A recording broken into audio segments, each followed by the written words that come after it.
नमस्कार, आप सभी का स्वागत है यूपी तक के कार्यक्रम मुद्दे की बात में, जहां रोज शाम 7 बजे होती है दिन भर की सबसे बड़ी राजनीतिक चर्चा।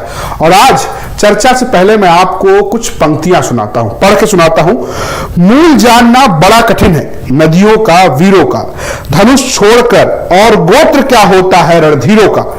पाते हैं सम्मान तपोबल से, भूतल पर शूर, जाति जात का शोर मचाते केवल कायर और क्रूर। दूसरी लाइन सुनिएगा। मस्तक ऊंचा किए जात का नाम लिए चलते हो, पर अधर्मय शोषण के बल से सुख में पलते हो।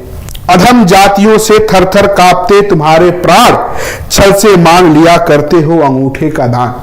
ये लाइन रश्मि रथी की है, जिसे हम कभी कॉलेज में गुनगुनाया करते थे, लेकिन ये उत्तर प्रदेश के सदन में खूब गूंजा है, क्योंकि अखिलेश यादव ने आज जवाब दिया योगी आदित्यनाथ के शूद्र और रामचरितमानस के मुद्दे पर। उन्होंने बिल्कुल आक्रामक तेवर अपनाए। उन्होंने एकलव्य के अंगूठे की बात कर दी। उन्होंने कहा कि लड़ाई सदियों पुरानी है, और उन्होंने यह भी कहा कि मैं सम्मान करता हूं रामचरितमानस का, लेकिन जो गलत है वो गलत है। यानी कि Akhilesh Yadav back to pavilion के रूप में आपको दिखेंगे इस मुद्दे पर, क्योंकि ऐसा कहा जा रहा था कि जब राज्यपाल के अभिभाषण में उन्होंने सिर्फ जातीय जनगणना की बात की, उन्होंने रामचरितमानस की बात नहीं की, उन्होंने शूद्र पॉलिटिक्स की बात नहीं की, तो क्या वो वापस से लौट आए हैं सिर्फ जाति जनगणना पर रहेंगे। लेकिन जिस तरीके का आक्रामक रुख आज उत्तर प्रदेश के सदन में देखने को मिला, इससे समझ में आता है कि अखिलेश यादव अभी अपने उस रुख पर कायम है। उन्होंने ताड़ना शब्द को लेकर भी योगी आदित्यनाथ से सवाल किया, और यह तक भी पूछा कि क्या आप इस दर्द को महसूस करेंगे जब आपको सदन से निकाला, जब आप मुख्यमंत्री आवास से जाएं और उसे गंगा जल से धोया जाए। पहले हम आपको सुनवाते हैं कि आज अखिलेश यादव ने सदन में क्या क्या कहा है। वो हम ही लोग महसूस कर सकते हैं कि जिस मुख्यमंत्री आवास में रहें, अगर दूसरा वहां जाए तो वो गंगा जल से धुलवाए। मस्तक ऊंचा किए जात का नाम लिए चलते हो, मस्तक ऊंचा किए जात का नाम लिए चलते हो, पर अधर्मण्य शोषण के बल के सुख के पलते हो। अधम जातियों से थर थर कांपते तुम्हारे प्राण, छल से मांग लिया करते हो अंगूठों का दाम। ये लड़ाई कोई आज की नहीं है, ये लड़ाई 5 लाख साल पुरानी है। और मैंने ये रामचरितमानस के बारे में नहीं पूछा था, मैंने कहा नेता सदन ये बताएं शूद्र क्या है। और यही शूद्र अगर ढाल ना बने आपके, तो आप सत्ता में कभी नहीं आ सकते, कभी नहीं आ सकते। ये पढ़ने की बात कर रहे हो आप, इतिहास के पन्ने उठाओ आप। क्या आपका घर, आप घर में गए होगे तो गंगा जल से धोया होगा आपको? और भगवान सबके हैं, किसी एक के नहीं है भगवान, क्योंकि चंदा आप लेते हो तो आपके भगवान हो गए। और फिर जो गलत है वो गलत है। आप एक किसी को खड़ा कर दें कि यहां ताड़न का मीनिंग क्या है, हम भी 10 को खड़ा कर सकते हैं ताड़न का मीनिंग क्या है। तो सुना आपने अखिलेश यादव ने किस तरीके से सदन में एक आक्रामक तेवर अपनाया, और आज इसी तेवर पे हम बातचीत करने जा रहे हैं। क्या इसका अखिलेश यादव को फायदा होगा, नुकसान होगा, या जिस स्टैंड को क्लियर करते हुए नजर आ रहे हैं, या एक तरीके से आप कहिए कि भ्रम की स्थिति बना रहे हैं, इन सब पर बातचीत करेंगे। और बातचीत के लिए हमारे साथ मौजूद हैं विजय उपाध्याय जी, जो दैनिक भास्कर के ब्यूरो चीफ है, लखनऊ से हमारे साथ जुड़े हुए हैं। विजय जी, आपका बहुत बहुत स्वागत है। साथ ही हमारे साथ जुड़े हुए हैं नावेद सिको जी, जो वरिष्ठ पत्रकार हैं, और कुमार अभिषेक, जो हमारे अपने ब्यूरो हेड हैं, वो भी हमारे साथ जुड़े हैं, और यूपी तक .in वेबसाइट को लीड करने वाले अमीश राय जी भी हमारे साथ जुड़े हैं। सबसे पहले नावेद सिको जी के पास चलेंगे, चूंकि उनके पास थोड़ी समय की बाध्यता है। नावेद जी, पहला सवाल मैं आपसे लूंगा कि जो आक्रामक तेवर आज अखिलेश यादव ने दिखाए, ये कहा जा रहा था कि स्वामी प्रसाद मौर्य के मुद्दे से वो वापस लौट आए हैं, उनको सलाह दी गई है। क्या आपको लगता है कि अखिलेश यादव अभी इस तेवर पर बने हुए हैं, या वो दोनों साथ लेकर चलना चाह रहे हैं? देखिए, मुझे लगता है कि अखिलेश यादव किसी एक स्टैंड पे, एक किसी राह पर नहीं है। उनकी राहें, पॉलिटिकल जो उनके मुद्दे हैं वो बदलते रहते हैं। और जैसा कि अभी हाउस में हुआ, या हाउस में उन्होंने लॉ एंड ऑर्डर का मुद्दा उठा लिया, लेकिन उस लॉ एंड ऑर्डर का जो मुद्दा था उसी पिच पर योगी आदित्यनाथ जी ने उनको गिरा दिया वहां पर, क्योंकि भारतीय जनता पार्टी की और सरकार की ये खासियत है कि जब उसके सामने सवाल उठाया जाता है तो उसी सवाल में वो फंसा के कहीं ना कहीं विपक्ष, और एक जेन्युइन बात भी है कि जब विपक्ष ने लॉ एंड ऑर्डर, जो एक बहुत बड़ा मुद्दा है उत्तर प्रदेश का, जिसको लेकर भारतीय जनता पार्टी की योगी सरकार उसको अपनी उपलब्धि बताती है, जिस मुद्दे को लेकर भाजपा यहाँ जीतती रही है खासतौर से यूपी में, उस मुद्दे पर एक घटना होती है, वो घटना वाकई जो है वो बड़ी घटना होती है, उसको लेकर जब विपक्ष सवाल उठाता है तो योगी आदित्यनाथ के पास में एक पॉइंट होता है कि ये अगर जो बचा खुचा क्राइम है हमारी सरकार में जो बच गया है वो आपकी ही देन है। और योगी आदित्यनाथ मुख्यमंत्री ने बड़ी परिपक्वता के साथ में इसके फैक्ट्स भी दिए और बताया कि अगर कुछ हमारी सरकार में थोड़ा बहुत बच गया है जिसको अभी हमें मट्टी में मिलाना है, वो आपकी देन है। आपने ही अपनी सत्ता के दौरान कुछ लोगों को इस तरीके से सत्ता के रसूख से आगे बढ़ाया और उनका साम्राज्य खत्म करने में हमें थोड़ा समय लग रहा है, लेकिन हम पूरा साम्राज्य खत्म करेंगे। जिस तरह से प्रभावशाली तरीके से अखिलेश यादव जी ने मुद्दा उठाया था, वो खुद ही मुंह के बल वहां पर गिर गए। तो ये तो एक लॉ एंड ऑर्डर की बात हो गई। विकास का मुद्दा आता है तब भी यही होता है कि विपक्ष जो है कहीं ना कहीं कमजोर पड़ जाता है, ये अपने आंकड़े गिना देते हैं। निवेश का एक बहुत बड़ा आंकड़ा सामने आ गया, एक रही सही जाति है और उस जाति को लेकर ही कहीं ना कहीं अखिलेश यादव को अब ये लगने लगा है, समाजवादी पार्टी यानी सबसे बड़े विपक्षी दल को ये लगने लगा है कि यही एक रामबाण है, यही एक रास्ता है, ना विकास, ना लॉ एंड ऑर्डर और ना कुछ महंगाई, बेरोजगारी। मेन चीज जाति की है, लेकिन जाति के भी कई अलग अलग शाखाएं हैं। जाति के भी मुद्दे कहीं ना कहीं, जैसे रामचरितमानस का मुद्दा जो था वो जिस शिद्दत से उठाया गया और जिस तरह से स्वामी जी बार बार अपनी बात पे कायम रहे और अखिलेश यादव जी ने उसका समर्थन किया, उसके बाद वो पीछे हुए फिर आगे आए, ये जो अप डाउन चल रहा है ये किसी बहुत परिपक्व नेता के साथ में ऐसा नहीं होता है। वो अगर जिस राह पे चलता है तो मजबूती से, अगर उसको निराशा भी मिलती है लेकिन वो चलता रहता है। यहां पर क्या हो रहा है कि वो जाति पे आते हैं, महंगाई पे आ जाते हैं, फिर वो किसी चीज पे आते हैं। जाति का मुद्दा बिल्कुल सही बात है कि समाजवादी पार्टी के लिए बेहतर हो सकता है, लेकिन वो डटे हुए नहीं है। वो बात करते हैं फिर पीछे हो जाते हैं, फिर बात करते हैं। खासतौर से जाति की बहुत सारी बातें हैं, बहुत सारी डिमांड्स हैं। जाति जनगणना एक बड़ा मुद्दा साबित हो सकता है पूरे देश में, जो बिहार के बाद यूपी में भी पूरे तरीके से उसकी सुगबुगाहट उस पर बातचीत होने लगी है। पिछड़े वर्ग भी जो है उसमें दिलचस्पी लेने लगे हैं, लेकिन वो किल कहां पर हुआ? उन्हीं के जाति के दूसरे मुद्दे पर, जिसमें रामचरितमानस में को उन्होंने जाति से जोड़ दिया। अच्छा हुआ क्या, जो हमेशा होता है कि भाजपा ने उसको धर्म के बीच में ले आई और धर्म का मामला सबसे मजबूत होता है। धर्म के इमोशंस भाजपा के लिए बहुत ताकत के होते हैं और वो जाति का मामला धर्म के नीचे दब गया। अब जिस तरीके से विधानसभा में अखिलेश यादव जी और योगी आदित्यनाथ की बहस चल रही है, बातचीत चल रही है, उसमें इस बात में कोई शक नहीं है कि दोनों नेता अपनी बात प्रभावशाली ढंग से रख रहे हैं। लेकिन इस वक्त योगी आदित्यनाथ का जो चेहरा है, जो उनका कद है, जो उनका वर्चस्व है, उसके आगे कहीं ना कहीं वो 18-19 क्या, वो 18 भी नहीं लग रहा है, क्योंकि हर बात का जवाब योगी आदित्यनाथ के पास में है। और मुझे लगता है कि जाति का एक जनगणना का ही एक ऐसा मुद्दा है जिसका सीधे तौर पर अभी उनके पास कोई जवाब नहीं होगा, लेकिन बशर्ते अखिलेश उस पर डटे रहे और उसे अप डाउन ना करें। बिल्कुल जो बात आप कह रहे हैं नावेद जी, लेकिन विजय जी मैं आपके पास आऊंगा। नावेद जी कह रहे हैं कि ये जो मुद्दा है वो अप डाउन्स ले रहे हैं, वो अपरिपक्व नेता दिख रहे हैं। लेकिन अगर आप पिछले रिकॉर्ड्स देखें अखिलेश यादव के, तो जब ये कहा गया कि वो कार्रवाई क्यों नहीं करते, वो अपरिपक्व लग रहे हैं, क्या वो स्वामी प्रसाद मौर्य के साथ खड़े हैं, तो उन्होंने पहले स्वामी प्रसाद मौर्य को राष्ट्रीय महासचिव बना दिया। फिर जब सवाल उठा तो उन्होंने दो नेताओं के ऊपर, छोटे नेता थे लेकिन उनके ऊपर कार्रवाई की और एक संदेश देने की कोशिश की। फिर जब सदन में बात उठी कि वो अपने मुद्दे पर पीछे हट गए, तो वापस से उन्होंने क्लियर स्टैंड लेते हुए शूद्र जाति जनगणना के साथ साथ ताड़न शब्द के अर्थ को लेकर भी बातचीत की और फिर से वो सवाल पूछा कि मेरे निकाले जाने के बाद आपने गंगा जल से धोया। इसका अपमान, एक तरीके से अपमान से जोड़ने की कोशिश की। क्या आपको लगता है कि हम गलत समझ रहे हैं या सच में अखिलेश यादव खुद फंसे हुए इस मुद्दे पे अप डाउन्स में और अपरिपक्व नजर आ रहे हैं? अपरिपक्व नजर आ रहे हैं? नहीं, मैं इसको बिल्कुल इस तरह से नहीं देखता हूं कि अखिलेश अपरिपक्व नजर आ रहे हैं।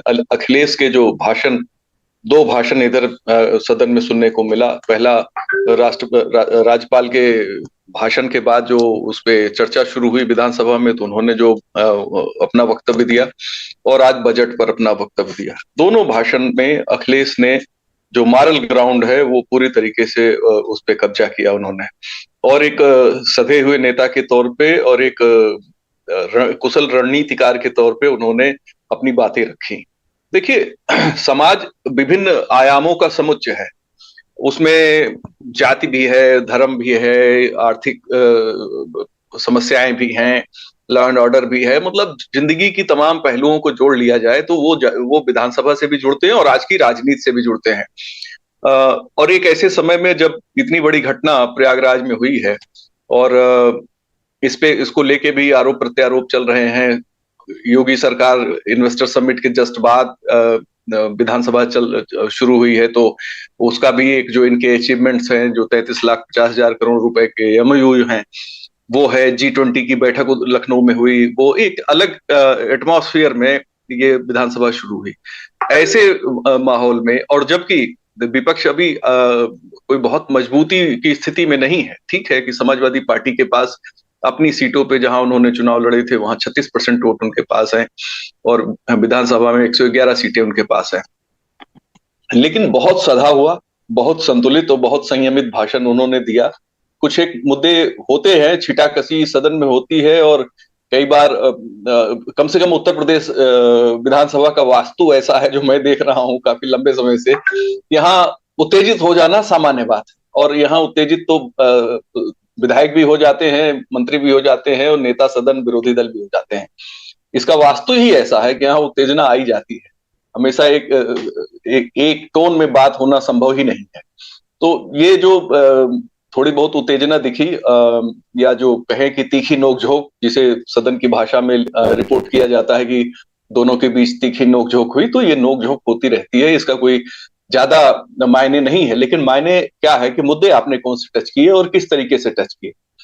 एक चीज बिल्कुल साफ है अखिलेश यादव के सामने, उनको लगता है कि जातीय जनगणना वो संजीवनी बूटी है, जिसके सहारे समाजवादी पार्टी और ज्यादा ताकतवर हो सकती है, और जिसके सहारे भारतीय जनता पार्टी को कमजोर किया जा सकता है। अब इस संजीवनी बूटी का इस्तेमाल अखिलेश यादव जी को करना है। वो उन्होंने उस दिन भी किया, राज्यपाल के भाषण पे जब बोल रहे थे, और आज भी उन्होंने जातीय जनगणना को। सबसे रोचक बात क्या है कि जो चीज हम लोग मिस कर रहे थे, कि आज उनके शब्द देखिए, बीजेपी के नारों को, बीजेपी के शब्दों को और बीजेपी की शैली को उन्होंने अपने भाषण में इनकारपोरेट कर, और सबका साथ सबका विकास तभी संभव होगा जब जातीय जनगणना होगी। तो वो बीजेपी के नारे को भी इसी से जोड़ रहे हैं। ये एक नई तरीके की बात है। ये काम जो अखिलेश यादव जी को शायद और पहले करना चाहिए था, उन्होंने किया।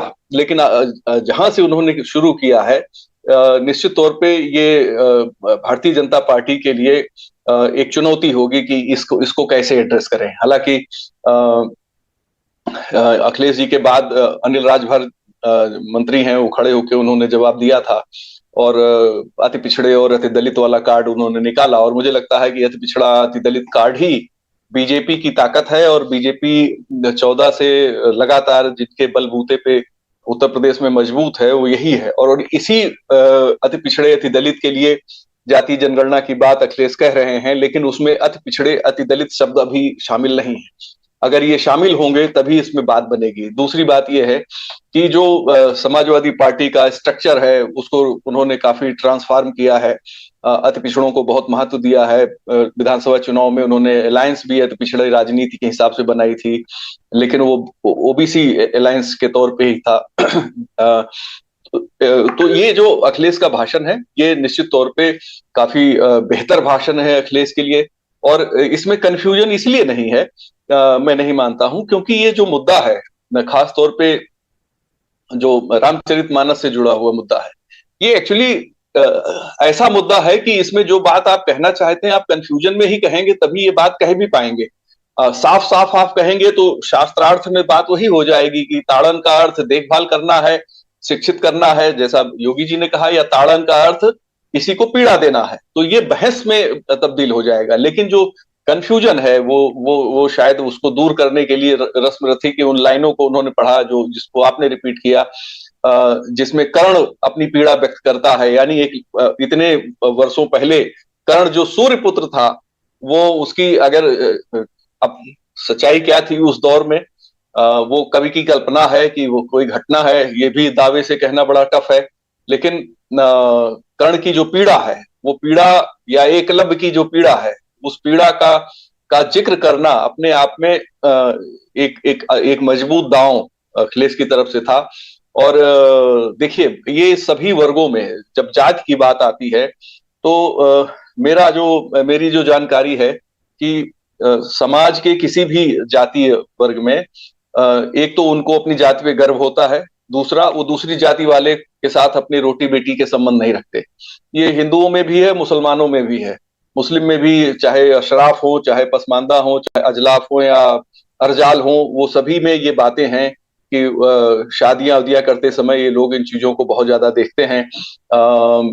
पाड़े में पाड़े वहां भी है और यहाँ भी है। और ये जो मुद्दा है, ये इसीलिए कंफ्यूजन में ही क्रिएट रहता है कि कंफ्यूजन होगा तो जिनको बात अच्छी लगनी है उनको अच्छी लगेगी, जिनको अच्छी नहीं लगनी है उनसे कहा जा सकता है कि भाई हमने तो इसको इस तरह से कहा ही नहीं। दरअसल ये इस पे कोई स्पष्ट लाइन लेना अपने आप में बहुत टफ है। ये दौर 1967 का नहीं है कि आप पिछड़ों की एक मुश्त पिछड़ों की बात करें और पिछड़े एक मुश्त होकर 90 से लेकर और 2012 तक आपके साथ रहें, तो आखिर क्या कारण है कि वो पिछड़े जातियों में बिखर गए। तो जहां से जाति में बिखरे हैं वहां से आप फिर से वापस उन्हें यूनाइट करने की कोशिश करेंगे तो उसमें निश्चित तौर पे बहुत सी दिक्कतें आएंगी और उसके लिए कोई ग्लू नहीं है आपके पास आज के दिन में। लेकिन अखिलेश की जो उनकी जो तरीका था बात रखने का, पहले से ज्यादा परिपक्व, पहले से ज्यादा समझदार और बहुत ही मैं सधा हुआ भाषण कहूंगा। उन्होंने जो जवाब भी दिया वो अपने आप में, एक्चुअली ये जवाब इन्होंने कुछ शामिल किया, वो जो मुख्यमंत्री जी का राज्यपाल के अभिभाषण पे जवाब था उसका इन्होंने यहाँ बजट में बोल के जवाब दे दिया है। आगे फिर मुख्यमंत्री जी को मौका है एक बार और बोलने का, तो वहां मुख्यमंत्री जी क्या बोलते हैं ये देखने की बात होगी। लेकिन मैं इस विधानसभा की कार्रवाई से मैं इस बात से उम्मीद रखता हूं कि उत्तर प्रदेश की राजनीति ज्यादा परिपक्व और ज्यादा सकारात्मक नजर आ रही। बिल्कुल, जो बात आप कह रहे हैं विजय जी, की एक तरीके से परिपक्व चेहरे के तौर पर नजर आ रहा है कि जो बातचीत आज अखिलेश यादव ने किया, जो स्लाइड पे वो दिख रहे हैं, उसको लेकर खासकर बीजेपी और बीजेपी के सहयोगियों के अंदर क्या माहौल है। और एक सवाल ये भी है कि क्या सपा के अंदर भी सब कुछ सही है, क्या लोग अखिलेश यादव के साथ अलाइन दिख रहे हैं? कुमार जी।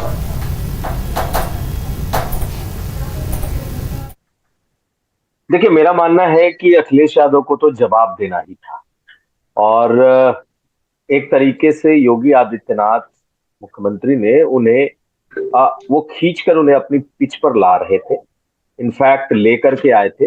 और ये सदन के भीतर की मैं बात कर रहा हूं कि सदन के भीतर देखिए, अखिलेश यादव शायद नहीं बोलते अगर मुख्यमंत्री इस मुद्दे को खुद नहीं उठाते। हम लोगों ने देखा वो दौर किस तरीके से समाजवादी पार्टी के दफ्तर के बाहर से सारे पोस्टर हट गए, किसी ने भी रामचरितमानस पर, सभी ने रामचरितमानस पर बोलना बंद कर दिया। एक तरीके का एक पूरे के पूरे काडर को ये संदेश दे दिया गया कि अब इस पर न कोई बोलेगा, न इस पर कोई कंट्रोवर्सी होगी। लेकिन अखिलेश यादव पहले बोल करके, और इनफैक्ट समाजवादी पार्टी ने जिस तरीके से पोस्टर्स लगाए, उन्होंने मुख्यमंत्री योगी आदित्यनाथ की वो पिच पर चले गए थे। और ये फायदा योगी आदित्यनाथ के पास था कि वो संत है और उसकी व्याख्या कर सकते हैं। आप याद करिए कि अखिलेश यादव ने कहा भी था कि मैं सदन में उनसे पूछूंगा। लेकिन जब अखिलेश यादव के शुरुआती बयान हुए पहले दिन, जब उन्होंने अपना भाषण किया, तो उसमें उन्होंने कोई जिक्र नहीं किया, बिल्कुल कोई जिक्र नहीं किया, न तो रामचरितमानस का, न ही शूद्र का। तो अगर योगी आदित्यनाथ बतौर मुख्यमंत्री उस दिन अगर उन्होंने अपने भाषण में अखिलेश यादव को रामचरितमानस के पिच पे, यानी धर्म के पिच पर नहीं खींच कर लाए होते, तो शायद अब अखिलेश यादव भी शांत हो गए होते, वो भी इस मुद्दे को नहीं उठाते। लेकिन हम लोगों ने देखा कि किस तरीके से योगी आदित्यनाथ ने इसे मुद्दा बनाया और समाजवादी पार्टी और अखिलेश यादव को एक तरीके से रामचरितमानस विरोधी, धर्म विरोधी, पार्टी को रामचरितमानस की चौपाइयां जलाने वाला, इस तरीके का उनको ब्रांड कर दिया। उनको ये सदन के भीतर ये उनके ऊपर चस्पा कर दिया कि सपा जो है वो रामचरितमानस विरोधी है। उनके भाषणों को आप देख लें, जिस तरीके से उन्होंने कोट किए रामचरितमानस को। जिस चौपाई को अखिलेश यादव ने नहीं पढ़ा, उसे उन्होंने खुद पढ़ा। शूद्र गंवार ढोल पशुनारी और ढोल गंवार शूद्र पशुनारी और सकल ताड़ना के अधिकारी, और उसका उन्होंने जवाब दिया। तो अखिलेश यादव के पास अब कोई ऑप्शन नहीं था कि वो इस सवाल से बच सकते, और उन्होंने, उनकी मजबूरी भी थी और उनके लिए जरूरत भी थी कि वो अपनी पिच की बात कर ले। वो अपने पिच पर योगी आदित्यनाथ और बीजेपी को लाए, और उन्होंने यही करने की कोशिश की कि धर्म ग्रंथों में जो चीजें लिखी हुई है दरअसल वो सही नहीं है, बहुत सारी चीजें सही नहीं है। उन्होंने ये भी क्लियर किया कि रामचरितमानस से उनका कोई विरोध नहीं है। ये भी कहा कि जो विष्णु के कई अवतार हैं उसकी उसका वो सम्मान करते हैं, उसकी वो आराधना करते हैं, और कई मौकों पर वो कह चुके हैं, लेकिन धर्म ग्रंथों में भी कई बातें लिखी हुई हैं।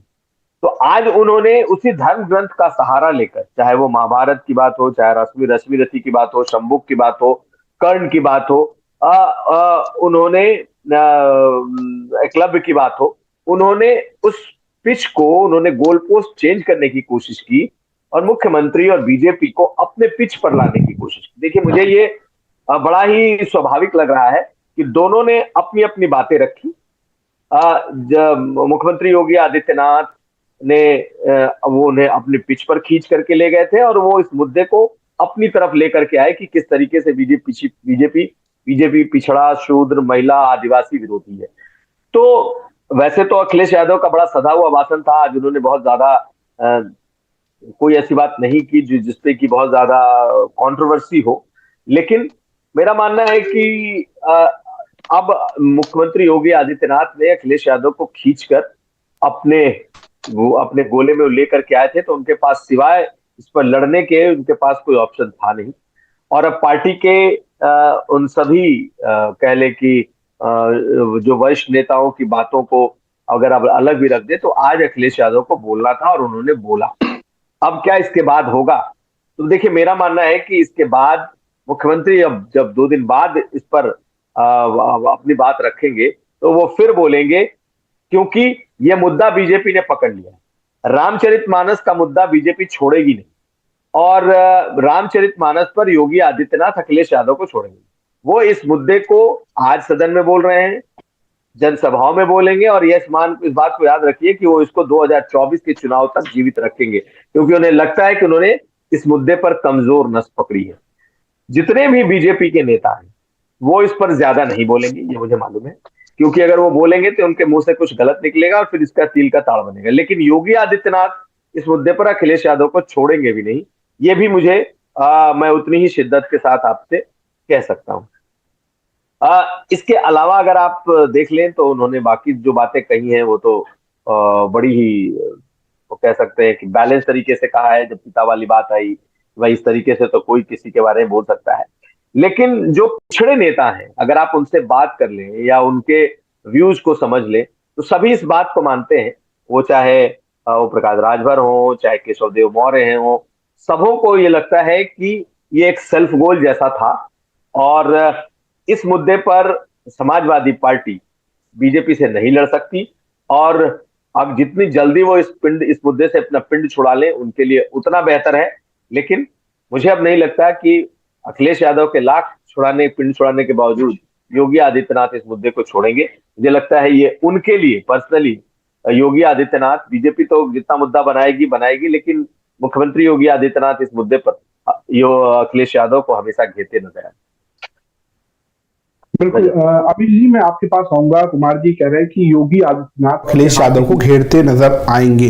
आपको क्या लगता है कि कौन सा मुद्दा ज्यादा भारी है? क्या जाति शूद्र, जाति जनगणना का मुद्दा ज्यादा भारी पड़ेगा, या हिंदुत्व का मुद्दा ज्यादा इस पे ज्यादा घेरा जा सकता है? अमित जी।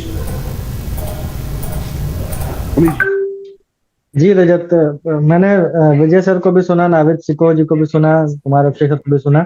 और नावेद जी को थोड़ा जल्दी निकलना था, वो चले गए हैं, खैर उनका शुक्रिया। देखिए, जो आपका सवाल है कि कौन सा मुद्दा भारी पड़ेगा, वो जातिगत जनगणना का मुद्दा या जो धर्म की सियासत हो रही है उसका मुद्दा। असल में ये जो धर्म की सियासत है, ये किसी उससे जुड़ी हुई नहीं है, मतलब किसी अलग इसी से उपजा हुआ ये विवाद है।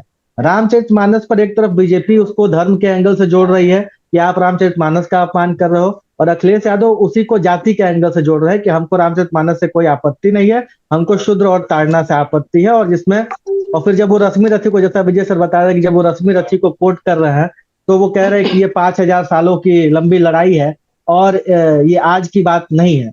आज अगर आप ध्यान देंगे रजत, अखिलेश यादव ने कई सारे इमोशनल कार्ड खेले, लोगों को रिकॉल कराने की कोशिश की, हालांकि वो बात सच है या झूठ वो उसकी पुष्टि नहीं की जा सकती कि मुख्यमंत्री कार्यालय को धुलवाया गया गंगाजल से जब वो छोड़ के आए। तो इसी तरह उन्होंने पिता का जिक्र किया कि पिता के बारे में बात नहीं होनी चाहिए, वरना तो ये परंपरा हो जाएगी कि हम आपके पिता के बारे में बात करेंगे, आप हमारे पिता के बारे में बात करेंगे। तो ये एक ऐसी इमोशनल बात है जो समाज के लोगों को समझ में आती है। तो मुझे ऐसा लगता है कि अखिलेश यहाँ पर थोड़ा सा लीड लेते हुए नजर आ रहे हैं, अगर हम इस इमोशनल कार्ड को देखें। जहां तक सियासत के इम्पैक्ट का बात है, तो ये तो जब चुनाव में उतरेंगे लोग इस मुद्दों के साथ, तब इसकी असली पैमाइश होगी। लेकिन आप एक बात इसको समझ लीजिए कि उत्तर प्रदेश की सियासत में 2014 के बाद से धार्मिक या यूं कहिए हिंदुत्व की राजनीति का जो उभार हुआ है, उसको टैकल करने का विपक्षी पार्टियों के पास जाति की राजनीति के अलावा और कोई दूसरा चारा नहीं है। या तो वो उनके विकास के दावे को चैलेंज करेंगे सत्ता पक्ष के, या तो वो उनके हिंदुत्व की जो एकजुटता दिखाने की कोशिश बीजेपी कर रही है उसको चैलेंज करेंगे। और अगर आज आप अखिलेश का अगर आप भाषण सुनेंगे तो अखिलेश ने ये दोनों काम बखूबी किया है। एक, उन्होंने सरकार के बजट का हवाला देते हुए स्वास्थ्य, इंफ्रा, सड़क, 4 लेन 6 लेन, मेडिकल कॉलेज, पावर प्लांट, तमाम चीजें गिना डाली, जैसे लग रहा था कि वो कंठस्थ करके आके बैठे हुए थे कि हमको गिना ही देना है। दूसरा, जब वो जाति की सियासत पर उतरे तो उन्होंने, वो चाहते तो बच सकते थे, रामचरितमानस का जिक्र नहीं भी करके वो निकल सकते थे, लेकिन अखिलेश यादव ने बखूबी उसका जिक्र किया और उस पर विस्तार से बात की। ये मुझे लगता है कि ये उनकी सही रणनीति है, क्योंकि हम ही लोग चर्चा करना शुरू कर चुके थे कि क्या अखिलेश रामचरितमानस की सियासत से पीछे हट गए हैं। अखिलेश कहें या ना कहें, वो जब भी चुनाव आएगा तो मुल्ला मुलायम कहा ही जाएगा, अयोध्या का कांड याद कराया ही जाएगा, गोली कांड याद कराया ही जाएगा। बीजेपी तो हमेशा उनको इस पिच पर घेरेगी, लेकिन अखिलेश अब उसी पिच पर अपनी एक राजनीति खेलने की कोशिश ये कर रहे हैं कि उसको जाति पर ले आया जाए। और इस बार उनकी सियासत थोड़ी सी अलग इसलिए भी है कि जो अति पिछड़े जो ओबीसी हैं या अति दलित वोट है, इसके ऊपर भी अखिलेश यादव ने फोकस किया है, क्योंकि वो सिर्फ रामचरितमानस का जिक्र नहीं कर रहे हैं, वो जातिगत आरक्षण का भी जिक्र, जातिगत जनगणना का भी जिक्र कर रहे हैं, वो यूनिवर्सिटीज में रोस्टर के कथित घोटालों का जिक्र कर रहे हैं, वो निजीकरण से खत्म होने वाले आरक्षण का जिक्र कर रहे हैं, वो कॉन्ट्रेक्चुअल जो नौकरियां हो रही हैं उनका जिक्र कर रहे हैं, वो शिक्षा मित्रों का जिक्र कर रहे हैं जो भारी संख्या में उत्तर प्रदेश में है और जिन्होंने अभी लखनऊ में जलसा किया। तो वो एक कई सारे मुद्दों को, जैसे बीजेपी ने कई सारे फ्रंट खोल रखे हैं ना, कि आप विकास की बात कर लो, आप सांस्कृतिक राष्ट्रवाद की बात कर लो तो हम काशी अयोध्या दिखाएंगे, विकास की बात करोगे तो हम एक्सप्रेसवे और जेवर का एयरपोर्ट दिखाएंगे, और मुफ्त राशन योजना के बारे में बताएंगे, लाभार्थी वर्ग बताएंगे। तो बीजेपी ने कई फ्रंट खोल रखे हैं, तो उस सारे फ्रंट पर लड़ाई लड़ने के लिए जरूरी है कि अखिलेश यादव भी कई सारे फ्रंट खोले, और आज जो उनकी कवायद है वो ऐसी ही है। रजत, बिल्कुल अमीश जी, जो आप बात कह रहे हैं, एक सवाल मैं आपसे ये भी पूछना चाह रहा हूं कि विजय जी, कि ये एक दौर था जो हमारा दौर नहीं रहा, जब मंडल कमंडल की राजनीति रही, और लगता है कि ये जो जातीय जनगणना या शूद्र या जो इस तरीके के इमोशनल कार्ड हैं जो कभी उत्तर प्रदेश या कहीं देश की राजनीति में खूब खेला गया जब आरक्षण का दौर था, क्या वो आज भी सक्सेसफुल होगा? क्या आपको जमीन पर दिखता है कि लोग इन मुद्दों को लेकर एकजुट हो सकते हैं? क्या जो एक हिंदुत्व की छतरी बनाई गई है, जो एक अम्ब्रेला बनाया गया जिसमें गैर यादव ओबीसी को इकट्ठा किया गया है, क्या उसमें टूट फूट हो सकती है? क्योंकि 2022 के विधानसभा चुनाव में कुछ तो देखने को मिला, क्योंकि कई जगह पर अखिलेश यादव ने सेंधमारी की, वो भले ही गठबंधन करके की उन्होंने। क्या आपको लगता है कि ऐसा संभव है और कितना हद तक संभव है? विजय जी।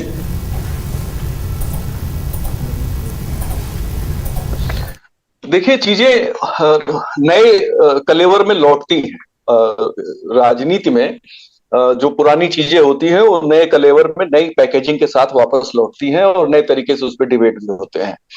उत्तर प्रदेश में भी ऐसे ही हो रहा। मैं एक बदलाव देख रहा हूं यहाँ की जो जो पॉलिटिकल डीएनए है उत्तर प्रदेश का, और इस बदलाव का कारण जो है वो इसमें दो है। पहला कारण तो ये है कि उत्तर प्रदेश के विपक्ष और जो बीजेपी के विरोधी लोग हैं उनमें बहुत जबरदस्त बेचैनी है, क्योंकि वो बीजेपी को हरा नहीं पा रहे हैं, न बीजेपी को उस तरह से कमजोर कर पा रहे हैं। यानी कि मार्जिन पे आके अगर मेजॉरिटी में आती तो ये माना जाता बीजेपी शायद हार सकती है, लेकिन वो थंपिंग मेजॉरिटी से जीतने के कारण बेचैनी कुछ ज्यादा है कि इतनी कोशिशों के बाद भी हम बीजेपी को कमजोर नहीं कर पा रहे हैं। 14 से ये सिलसिला लगातार जारी है, और ऐसा होने के पीछे जो कारण थे उन कारणों में अगर आप जाएंगे तो बहुत सी बातें निकलेंगी। और आज की राजनीति बहुत सरल नहीं है। ये राजनीति का दौर उतना ही जटिल है जितने तरीके के वेव्स हमारे आसपास घूम रही हैं, कि कितनी मोबाइल टावर की किस किस कंपनियों की वेब्स हैं, कितनी इसके अलावा जो और दूसरे जो सिस्टम काम करते हैं उनकी है, तमाम चीजें हैं। वो बड़ा गहरा जाल बुना हुआ है, और ऐसा ही जाल राजनीति में है, जहां एक चीज को आप टच करते हैं तो उसका इम्पैक्ट कहीं दूसरी जगह जाके होता है, या फिर उसका असर और कुछ दूसरे तरीके से नजर आता है, या फिर उसमें जो प्रतिक्रिया देने वाले होते हैं वो चीजों को बदल देते हैं नए तरीके से बातों को रखकर। 2005-6 में जब मायावती ने सर्वजन वाला फार्मूला शुरू किया था तो वो भी एक बदलाव का दौर था, और उत्तर प्रदेश की राजनीतिक डीएनए को उसने पूरी तरीके से चेंज कर दिया। आज की जो राजनीति है उसकी एक्चुअली बुनियाद वही 5-6 में जो बहुजन से सर्वजन में ट्रांसफॉर्मेशन हुआ, एक पूरे दलित आंदोलन का जो स्वरूप था, तो वो उसी का ये प्रोडक्ट है। अभी जो परिस्थितियां इस समय दिख रही हैं, जिसमें ढेर सारे सवाल हैं और लग रहा है कि क्या चीजें होंगी, या फिर ताकत कैसे अखिलेश ने हासिल की विधानसभा चुनाव में, कैसे बेहतर उनके वोट आए, तो वो तो साफ साफ अर्थमेटिक से दिखता है। बसपा का वोट कम हुआ है जितना, और कांग्रेस का जितना वोट कम हुआ है, उस वोट को अगर आप समाजवादी पार्टी के साथ जोड़ के देखते हैं तो उतना ही करीब करीब आ जाता है। उसमें कोई ज्यादा परिवर्तन की स्थिति नहीं है। इसके अलावा जो भाजपा के सहयोगी थे, ओम प्रकाश राजभर भी गए, उनके भी अपने वोट परसेंटेज थे, आरएलडी का अपना वोट परसेंटेज था अपने इलाके में। तो ये अभी बीजेपी के कमजोर होने के सिम्टम नहीं है। बीजेपी को कमजोर करने के लिए जिन चीजों की जरूरत है, मुझे लगता है कि उसमें जातीय जनगणना को एक जो संजीवनी बूटी माना जा रहा है। मैं व्यक्तिगत तौर पे इससे सहमत नहीं हूं कि विपक्ष का ये दांव कितना कामयाब होगा। मुझे शक है, क्योंकि इसका जो काउंटर है वो बड़ा स्ट्रॉन्ग इम्पैक्ट देने वाला है, और वो बीजेपी जब भी उस काउंटर को करेगी, मतलब अपनी चाल चलेगी, तो शायद एक नई बहस शुरू हो जाएगी।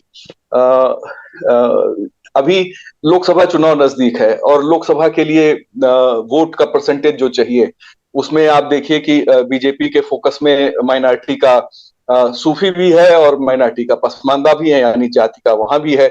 तो मोटे तौर पे अगर मैं कहूं कि अगर जातीय जनगणना को फौरी तौर पे मान लें कि हो जाएगी, तो ये निश्चित जानिए कि जो माइनॉरिटी 19% है वो जातियों में बटेगी, खासतौर पे पसमानदा वर्ग अपनी कास्ट आइडेंटिटी को उनकी मजबूत होगी, और जो मेजॉरिटी यानी हिंदू समाज का, सनातन समाज का जो जातियां हैं उनकी भी कास्ट आइडेंटिटी और ज्यादा मजबूत होगी। तो उससे चीजें कितनी एकजुट हो पाएंगी, ये इसको लेके मुझे बहुत बहुत ज्यादा शक है। लेकिन राजनीति में जो बदलाव का जो मुझे आहट दिख रही है, कम से कम वो ये दिख रही है कि ये डेवलपमेंट ओरिएंटेड सारी बातें हो रही हैं। जाति जनगणना भी इसीलिए उसकी मांग हो रही है कि लोगों का विकास ठीक से हो, वो लोगों को उनके हिस्से ठीक से मिले, जिनकी कम आबादी है उनका भी हिस्सा सुनिश्चित हो। जाहिर है कि अखिलेश ने एक उदाहरण भी दिया, समाजवादी पेंशन जो 55 लाख लोगों को वो देते थे, हालांकि 2017 के रिजल्ट में उनको उसका लाभ नहीं मिला, बिल्कुल भी नहीं मिला। ना तो लैपटॉप का लाभ मिला, ना उसका मिला, और ना एक्सप्रेसवे का मिला। तो जो जो 55 लाख महिलाओं को दे रहे थे, उन्होंने आज ये भी कहा कि उसमें उन्होंने कास्ट का भी ध्यान रखा था। अब वो फार्मूला क्या था उन्होंने ज्यादा ओपन नहीं किया, और हम लोगों ने भी उस पर कभी काम नहीं किया। आज दरअसल आज पहली बार पता लगा अखिलेश के भाषण से कि उन्होंने उसमें कास्ट का भी ध्यान रखा था। ये एक स्टडी करने वाला मामला बन गया। लेकिन अब ये चूंकि 6 साल पुराना है, तो शायद उसके दस्तावेज, उसके डिटेल मिलने थोड़े मुश्किल होंगे। लेकिन उत्तर प्रदेश की राजनीति की जो दिशा है वो उतनी ज्यादा जातिवादी होने की तरफ मुझे इसलिए नहीं दिखती है कि अब ओबीसी और दलित समूह नहीं है, जातियां हैं। तो जातियां फ्रेगमेंटेड हैं, यानी उनमें बंटवारा है, और इस बंटवारे को एकजुट शक्ल देना अब संभव नहीं है, क्योंकि राजनीति में जो चीजें आगे बढ़ जाती हैं वो वापस नहीं लौटती हैं। बहुत सी चीजें उसमें बदल जाती हैं, और वो उस बदलाव की तरफ उत्तर प्रदेश भी है। दूसरी बात यह है कि उत्तर प्रदेश का जो आर्थिक विकास है, वो चाहे मायावती की सरकार के दौर में हो, या अखिलेश की सरकार में, या योगी जी की सरकार में, 2007 से मुझे उसमें एक ग्रोथ का ट्रेंड दिख रहा है। और वो इतनी तेजी से हो रहा है, इतनी तेजी से बदलाव हो रहा है आर्थिक मुद्दे पे, जो हमारे सामाजिक जीवन में जो बदलाव आ रहा है, जो रहन सहन में बदलाव लोगों के आ रहा है, नए नए इक्विपमेंट अब हमारे जीवन के अनिवार्य हिस्सा बन जा रहे हैं, और उतनी ही तेजी से वो दूसरे इक्विपमेंट गायब हो रहे हैं। तो इन परिस्थितियों में जनता चाहती है कि हमारी आर्थिक स्थिति बेहतर हो, और आर्थिक स्थिति बेहतर करने के लिए रोजगार चाहिए। तो रोजगार में सरकारी नौकरियों का महत्व धीरे धीरे कम हो रहा है। और बात सही है कि बहुत बड़ी तादाद ऐसी है जो सरकारी नौकरियों का इच्छुक होता है, और अभी भी ये लोग चाहते हैं कि हमें नौकरी मिले। आज एक सवाल उठा था सदन में कि अगर प्राथमिक शिक्षकों को नौकरी, उनके लिए भी सरकार ने कहा कि हमारे पास पर्याप्त शिक्षक हैं, हमें जरूरत नहीं है नई भर्ती करने की। 2 भर्ती प्रक्रिया चल रही हैं, उन दोनों भर्ती प्रक्रियाओं को हम पहले पूरा करेंगे। तो लेकिन बात यह है कि करीब 8 लाख से 10 लाख लोग तो टीईटी करके इंतजार कर रहे हैं, और जो प्राथमिक शिक्षकों के लिए जरूरी जो डिप्लोमा होता है, डीएलडी, वो करके 10-15 लाख बच्चे बैठे हुए हैं, या फिर बीएड करके लोग बैठे हुए हैं। तो आप देखिए कि चीजें एकदम से, मतलब इतने यूथ को पता ही नहीं था कि वो जो पढ़ाई कर रहे हैं उसके लिए नौकरी आगे सैचुरेशन की स्थिति में है, लेकिन उन्होंने पढ़ाई कर ली। तो ये इन चीजों पे भी लोगों को, राजनेताओं को देखना पड़ेगा कि अगर सरकार की कोई पॉलिसी ऐसी चल रही है जहां कोई स्कोप नहीं है, फिर भी आप उसकी पढ़ाई क्यों करा रहे हैं। इस तरह की चीजें ज्यादा बहस में अब आगे बढ़ेंगी। सिर्फ जाति के आधार पर चीजें आगे नहीं बढ़ पाएंगी, और अगर जाति के आधार पर चीजें आगे बढ़ती तो 17 में भी समाजवादी पार्टी को नहीं चुनाव हारना चाहिए था, और ना 22 में समाजवादी पार्टी को चुनाव हारना चाहिए था, या बसपा जब सत्ता में आई थी तो उसे वापस 12 में जीत जाना चाहिए था, वो नहीं जीत पाई। दरअसल ये हो क्यों रहा है? वो इसीलिए रहा है कि एक तो कोई समूह नहीं रह गया है, जातियां एक समूह में, यानी ओबीसी समूह या दलित समूह तक ही सीमित अपने को नहीं रखना चाहती, इसके बाहर निकलकर उनकी अपनी आकांक्षाएं हैं, बाहर निकलकर वो चीजों को देख रही हैं। और कई जातियां जिनकी संख्या ठीक ठाक है, जैसे कुर्मी समाज का देखिए, उसमें अपना दल जैसी पार्टी है, राजभर समाज है, उनकी भी अपनी पार्टी है, और भी मौर्य समाज की अपनी पार्टी, महान दल बनाया, या निषाद समाज की पार्टी। तो जिनकी आबादी ज्यादा है वहां कोई ना कोई नेता पैदा हो चुका है, और एक नेता नहीं है, 2-2, 3-3, 4-4, 5-5 है। तो चीजें दूसरे तरीके से बदल रही हैं, और इस बदलाव का जो असर है उसमें बीजेपी अभी भी फायदे में अपने को बनाए हुए है। वजह यह है कि बीजेपी के पास जो सेंट्रल गवर्नमेंट की स्कीम्स हैं, इस राज्य सरकार की जो स्कीम है, वो सीधे लोगों को लाभ पहुंचाने वाली हैं, और जो लाभ मिल रहा है वो गांव में लोग देखते हैं कि भाई ये बराबर से लाभ मिल रहा है, इसमें मुसलमान को भी मिल रहा है और हिंदू को भी मिल रहा है, और जातियों का कोई अगर ग्राम प्रधान भेदभाव न करे तो वो भेदभाव की उतनी गुंजाइश या उस तरह से नहीं है। उज्ज्वला स्कीम जब के सिलेंडर बंट रहे थे तो पहले वो सिर्फ दलितों के लिए थे, फिर वो अति पिछड़ों के लिए भी बांटे गए, उसके लिए बाकायदा नोटिफिकेशन भी हुआ था। तो मेरा कहना यह है कि आप सिर्फ एक दिशा के हिसाब से कोई हम फैसला लें या कोई ओपिनियन बना लें, अब ये संभव नहीं है। अब हमको इतने ये जो पूरा मकर जाल है इस समय जो सबको प्रभावित करने वाले अलग अलग तरीके के तंत्र हैं, अगर उन सारी चीजों को हम टच करेंगे तो तभी संभव हो पाएगा कि दिशा क्या हो सकती है। तो जिस दिशा की में बीजेपी अपने को ले जाके खड़े किए हुए है, अपोजिशन उसके काउंटर में ही ये सारी चीजें ला रही है। उसे लगता है कि हम अगर रामचरितमानस की इस टिप्पणी को ले आएंगे तो शायद उससे काफी इम्पैक्ट बढ़ जाएगा। या अखिलेश जी कह रहे हैं कि 5000 साल लंबी लड़ाई है, तो लड़ाई तो 5000 साल की है, लेकिन आप देखिए कि उस लड़ाई के बावजूद लड़ाई भी चल रही है, लेकिन वहां पे परस्पर सामंजस्य और एकरूपता भी है। यानी जो समाज की एकता है, हम वैचारिक रूप से कह लें या एकेडमिक रूप से कह लें कि उसमें टकराव की स्थिति है, लेकिन उस तरह से टकराव नहीं है, कोई टूटने वाली स्थिति या कोई अलग कर देने वाली स्थिति नहीं है। अंबेडकर जी के जो साहित्य है उसको लेके बहुत कुछ दूसरे दलित साहित्यकारों ने लिखा है, या और रामचरितमानस हो, महाभारत हो, उस पे बहुत कुछ लिखा गया है। लेकिन वो सारी चीजें जानते हुए भी लोग एकजुट हैं, इसलिए हैं कि जो जातियां हैं उनमें भी गर्व और स्वाभिमान की अपनी अपनी परिस्थितियां हैं, और वो एक दूसरे को के साथ अपने जो वैवाहिक रिश्ते हैं वो नहीं करते हैं। वो सब ये मानते हैं कि हम श्रेष्ठ हैं, हमारी श्रेष्ठता से ये थोड़ा छोटा है। यानी जो अपर कास्ट के लिए जो आरोप लगते हैं वो नीचे तक उसी तरीके से आगे बढ़ता है। ठीक सेम ऐसा ही जो उत्तर प्रदेश के मुस्लिम समाज है, मैंने जो जहां तक मैंने समझा है उसमें भी मैंने यही देखा है। तो ये जो इसके सहारे राजनीति है वो आगे नहीं बढ़ती है, बल्कि चर्चा ही तक सीमित रह जाती है। लेकिन जब आर्थिक मुद्दे और आर्थिक मॉडल की तरफ आप जाते हैं तो वो सबको टच करता है और वहां पे लोग इकट्ठा होना शुरू हो जाते हैं। जो काम जैसे आम आदमी पार्टी ने किया कि हम व्यवस्था बदलेंगे और आप हमारे साथ जुड़िए, हम आपको ये लाभ देंगे, तो वो उस तरह की चीजें लोगों को ज्यादा अट्रैक्ट कर रही हैं आज के दौर में। और ये जो सामाजिक और जातीय चीजें हैं वो उतना ज्यादा टच नहीं कर रही। बिल्कुल। अमित जी, आप कोई सवाल लेना? जी, मैं कुमार अभिषेक जी आपसे सवाल लूं। उससे पहले चूंकि हम लोग यूट्यूब पर लाइव हैं, ट्विटर फेसबुक पर भी हैं, हमारे कुछ दर्शक कमेंट कर रहे हैं। जैसे एक हैंडल है, नाम है यद्दू मैथ्स, वो लिख रहे हैं जाति जनगणना बहुत जरूरी है। रविशंकर कुशवाहा है, वो लिख रहे हैं कि ब्राह्मण लोग ओबीसी दलित समाज को वोट के लिए हिंदू बनाते हैं और वोट मिल जाने के बाद फिर उनको शूद्र और अछूत कहते हैं। इसी तरीके से वीरू दास हैं जो लिख रहे हैं कि हाथ में कमंडल लेकर अखिलेश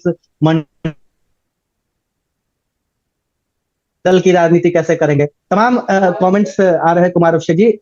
जो बात विजय सर कह रहे थे कि उत्तर प्रदेश में जाति की सियासत का रूप चेंज हो गया है, अब कोई ओबीसी मोर्चे के तले नहीं है, कोई दलित मोर्चे के तले नहीं है, और बीजेपी के पास दूसरी ऑफरिंग्स भी हैं। लेकिन थोड़ा सा हम इस बात को अगर रिवर्स करके देखें तो उत्तर प्रदेश में बीजेपी एक तरफ अपना दल से गठबंधन करती है अनुप्रिया पटेल से, फिर वो संजय निषाद से गठबंधन में आती है, कोशिश उसकी ओम प्रकाश राजभर के साथ भी चल रही है। मतलब वो तमाम हिंदुत्व की राजनीति करने के बावजूद बीजेपी को ऐसी जरूरत पड़ रही है कि वो जाति की राजनीति करने वाले जो पार्टियां हैं, विशुद्ध एक जाति की राजनीति जो करती हैं, उनको अपने साथ जोड़े, ताकि उनका जो एक पूरा विनिंग मार्जिन है वो उत्तर प्रदेश में बन पाए। तो यही प्रयास तो समाजवादी पार्टी भी कर रही है ना। बीजेपी के लिए ये फॉर्मूला कारगर हो रहा है, तो ये फॉर्मूला समाजवादी पार्टी के लिए कारगर क्यों नहीं हो सकता है?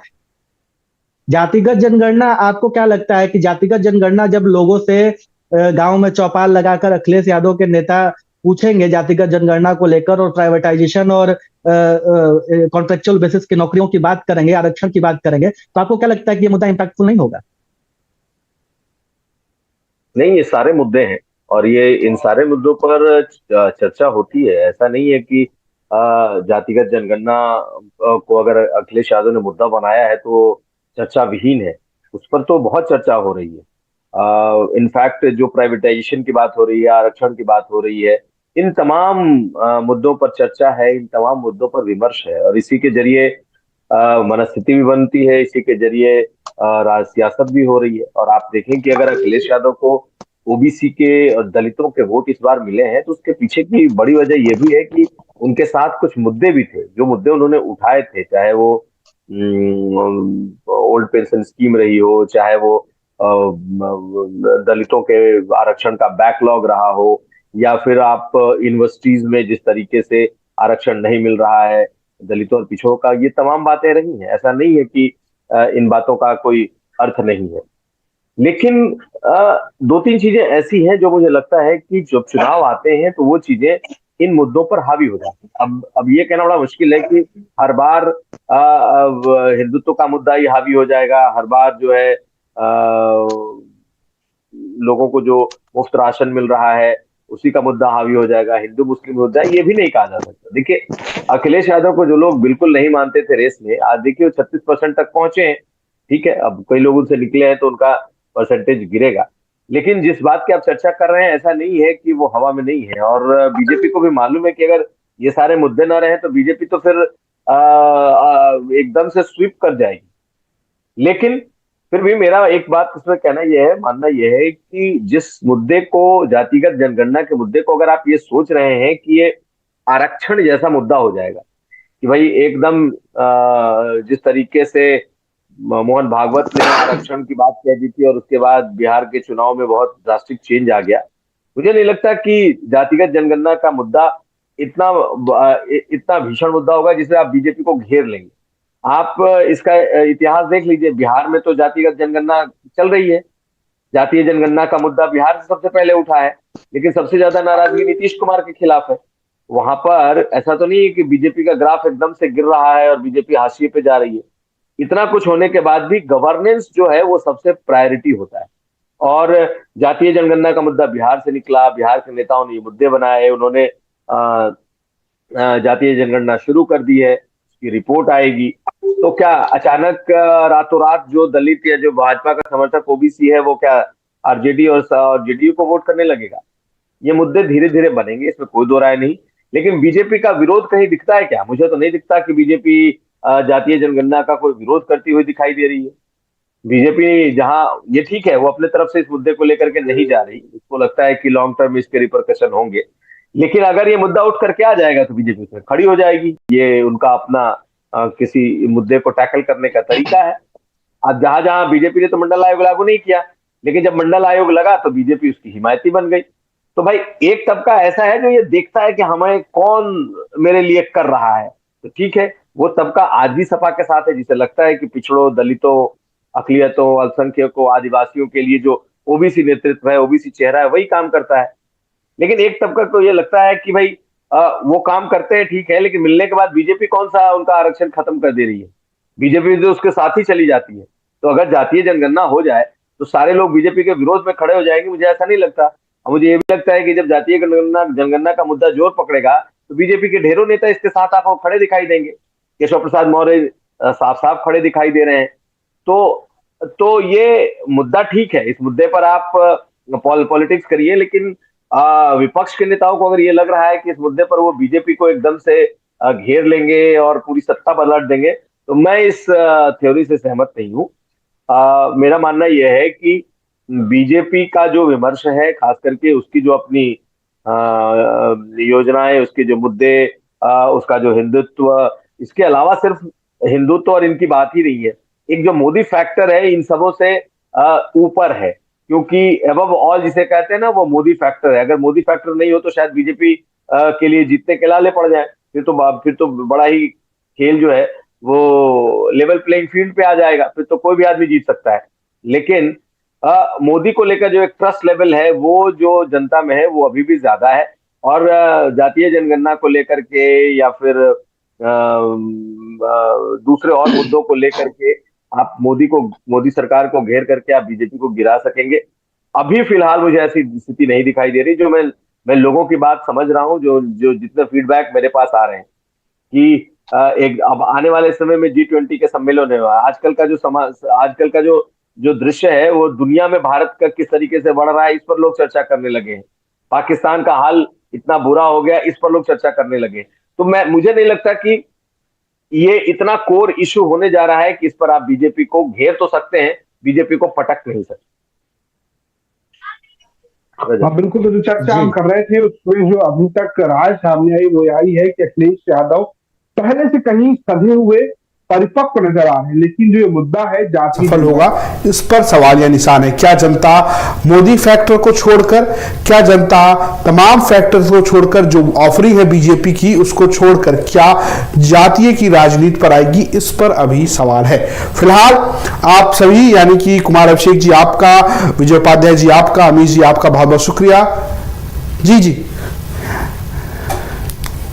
जी दर्शकों को हमने पूछा था कि क्या इस राजनीति का फायदा अखिलेश यादव को मिलेगा, तो उसमें 69% लोगों को कहना है कि हाँ इस तेवर से उन्हें वोट मिलेगा और 31% का कहना है कि उन्हें नहीं मिलेगा।